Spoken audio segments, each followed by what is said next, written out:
We don't have as much decomposition happening on the outside of the tree as opposed to the inside. Charred logs, standing dead tree trunks, and decaying branches mark the site of the Hochtifer fire that burned hot near Flagstaff. Northern Arizona University forest ecologists Mike Stoddard and Matthew Hurto are looking for a sign.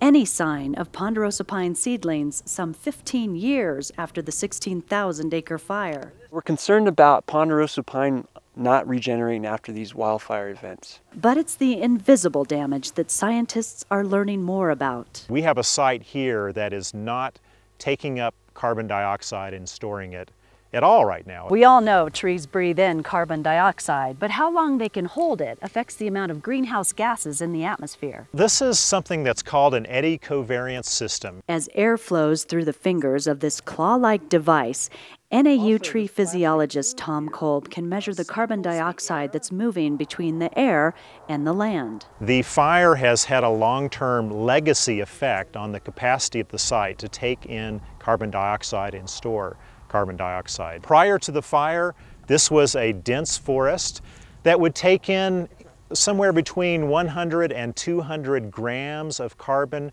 per square meter of land per year. After the fire, now it's actually releasing CO2 to the atmosphere. Remains of intense fires dot the southwest. This is the site of the Cerro Grande fire that burned 48,000 acres near Santa Fe, New Mexico 11 years ago.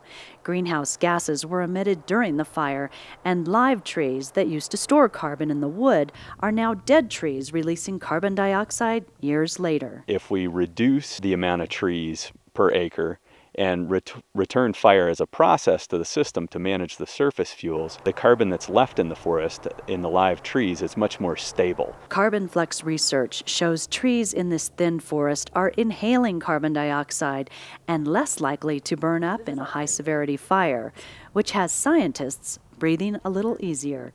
For NAZ Today, I'm Bonnie Stevens.